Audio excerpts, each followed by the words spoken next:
ESPN 1420, ESPN1420.com. Welcome back into the Great Scott Show, the Great Sports Callers Open Think Tank. And joining me now, I'd like to welcome to the program a three-time Super Bowl champion, two-time Pro Bowler with the Dallas Cowboys, retired fullback Daryl Moose Johnston, now working for Fox Sports. Daryl, what's happening?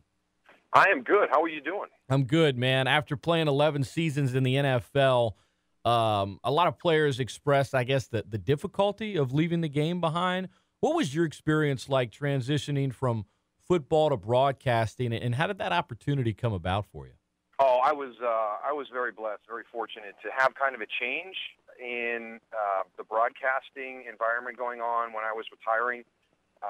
It's an industry where guys are able to have lengthy careers, and at the time I was retiring from football, there was actually a little bit of turnover as guys had opportunities in different areas or with different networks that opened up some spots. So, very, very fortunate with the timing from that situation, because I know a lot of guys will retire, and a lot of those opportunities aren't there. So it's been great. It's kept me close to the game. I love the game of football. It's provided for me and my family in ways that I could only imagine. And, to be able to stay close, to be able to travel on the weekends and have the opportunity this weekend to sit down with Sean Payton, Rob Ryan, Drew Brees, and talk football and strategy as they get ready to play the Panthers, that's something that people can only dream of. And that's actually what I get to do every weekend. So it's been phenomenal. It really has. And really feel fortunate, really feel blessed to have had that opportunity and have the timing work out the way that it did. A couple old questions from your career, rather. How often do you keep up with some of your old teammates, and I guess which former teammates are you closest with today? A lot of the guys stay in the Dallas-Fort Worth area. So I just actually finished a spin class with Troy Aikman. I see Emmett quite often. Usually any charity event that goes on, you have the Legends group, you have the current guys. I see Roger Staubach and Randy White and Tony Dorsett and Drew and Preston Pearson from that era. On Thanksgiving, actually bumped into Leroy Jordan, Walt Garrison. So we've got guys spanning, late 60s, early 70s, all the way up to our 90s. And it's awesome. Michael Irvin's down here. He's helped my son, who's playing football down here in Texas, from the wide receiver position. Charles Haley's around, always lending a hand to help out everybody's kids, because one of these days we're going to sit down and write a book on the difficulty coaching your son. And Charles Haley's got some great perspectives on that. So he ends up usually speed training and technique teaching to the majority of the guys on the team's sons. What was your most memorable, best moment of your career, Daryl? Kind of the build up from the championship game weekend of '92 all the way through the Super Bowl at the Rose Bowl against the Bills the first time, Super Bowl 27.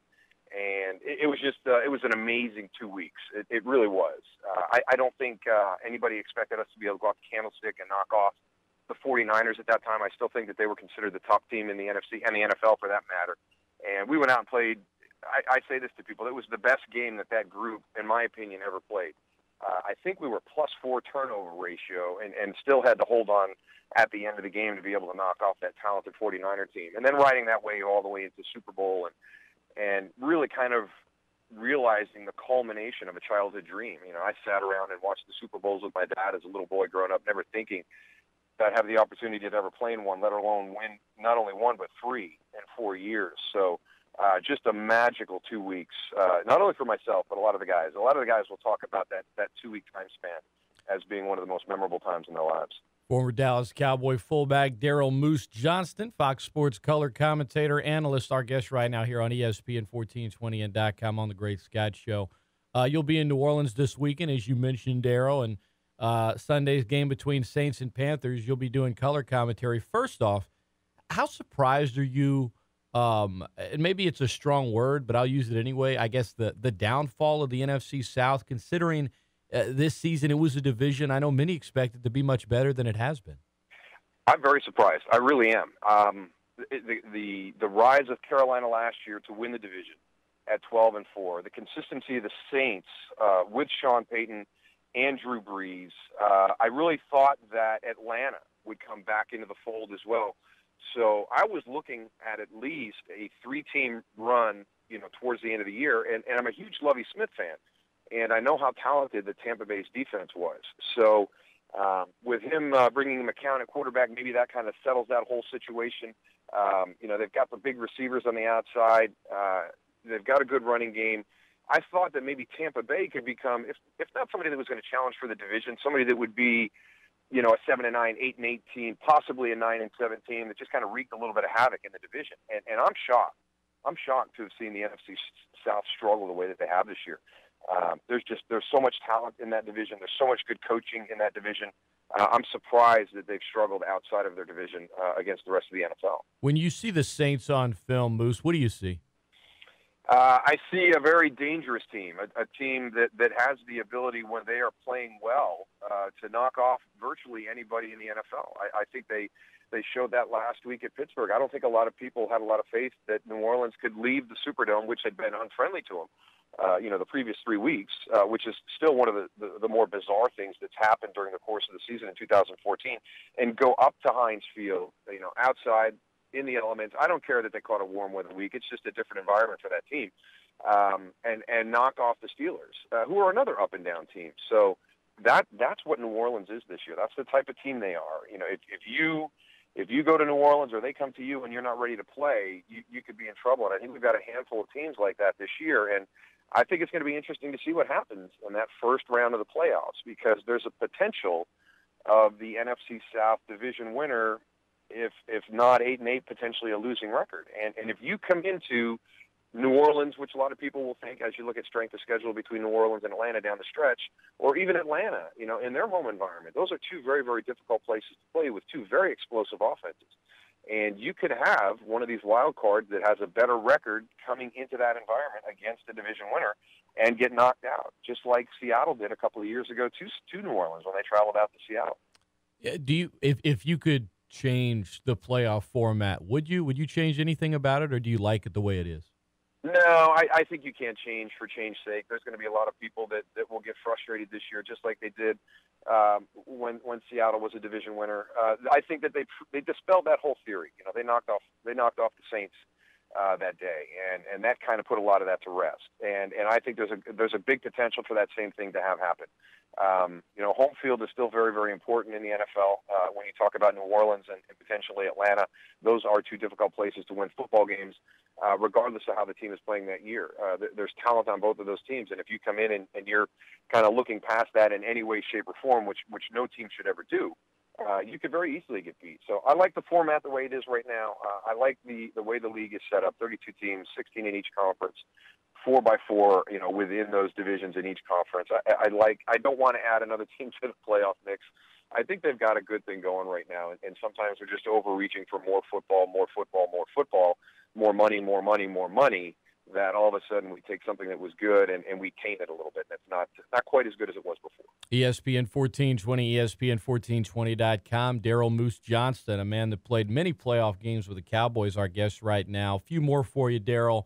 Recent reports of a schism between Sean Payton and Rob Ryan. You mentioned talking to them earlier. Do you think that's something serious, or is perhaps a strained head coach / coordinator relationship a lot more common than perhaps fans think, and therefore it gets a little slightly overstated when it comes to the press? Well, I think that the way that Sean Payton and Rob Ryan handled it this week, and I think that sheds a lot of light on it, in my opinion. And really, it's a story that we'll have to get some clarity on, but it's not the most important thing this weekend for our group coming in to do that game. But we did have New Orleans versus Cleveland in week 2. We had the same situation happen there. I want to ask him about what happened in Cincinnati. How come you guys didn't argue in Cincinnati? It seems like it was an AFC North situation where it's Cleveland, it's Baltimore, and it's Pittsburgh, where you guys seem to get into a little bit of an argument on the sideline. So just have a little bit of fun and see if there's anything there. But I think the way that Sean talked about it, listen, I'm a competitive guy. I'm detail oriented, and I get frustrated if we've got 12 guys on the field, 13 guys on the field. If we're not doing the little things right from a defensive schematic standpoint, I'm going to be frustrated, and I'm going to challenge the coordinator on that. And they're grown men. They've been in competitive environments their entire life. So I think it's cameras catching something on a sideline that gets blown out of proportion. And then you've got the history of what's happened in New Orleans with the defensive coordinators, with Greg Williams, with Steve Spagnuolo. So I think a lot of people automatically say that, there's a potential for this to happen again. We'll have to see. A lot of that happens because of the success they had in 2013, and now 2014 has been a little bit more challenging. So, people start connecting dots and maybe creating something that's not really there. Daryl Moose Johnston has been our guest. He won 3 championships. He played with a pretty good trio. He, Troy, Emmett, and you're kind of an authority on the topic of trios. And I know you're teaming up, in addition to being a husband, father, broadcaster, and humanitarian, you're teaming up with TGI Fridays to kind of help this new rib flight trio. Fill us in a little bit on what's happening with this. This is fantastic, and it kind of does the same thing that happens on a football field. They've made it a little bit more difficult because they've added to their signature Jack Daniels and their Tennessee barbecue ribs an applewood bacon crust, a chipotle smoked barbecue, and a sweet Memphis rib. So now you can pick from any one of those 5 and create your own rib flight trio. So it makes it difficult, just like trying to cover, Troy, Michael, and Emmett, containing them, Breeze, Graham, and Ingram trying to contain them. Fridays has taken that concept, and it made it difficult for everybody else to try and pick out your 3 favorite out of 5 outstanding choices. So highly recommend it. I've had them. I'm a dry rub guy, so I've been telling people the sweet Memphis rub is absolutely outstanding. The other one is applewood bacon crust. You can't go wrong pork on pork. So you take a pork rib and then crust that with an applewood bacon crust, and it's phenomenal. So I tell everybody, good luck. There's 5 tremendous options. You can't go wrong, but it's going to be a difficult choice. And then, also let everybody know that through the holidays, they still have the endless apps at TGI Friday. So just for $10, you can choose any one appetizer from a list of all the most popular starters, and you can receive unlimited refills of that same appetizer during that visit. So a couple great things going on at Fridays right now, but please go in and try the Rib Flight Trio, and good luck trying to find your favorite 3 out of that. It's a fun quest, but I think you'll change every time you go. That's just it. You got to go more than once. Make sure you try every single one, and then you're hooked. That's how it works. Absolutely. Daryl Moose Johnston has been our guest. Much thanks, Moose. Continued success in your career. Hope you enjoy your stay this weekend in South Louisiana, and we'd love to have you on the program again in the future. All right. Always enjoy my time there, and looking forward to a really good divisional matchup. All right. Take care, Daryl. Take care.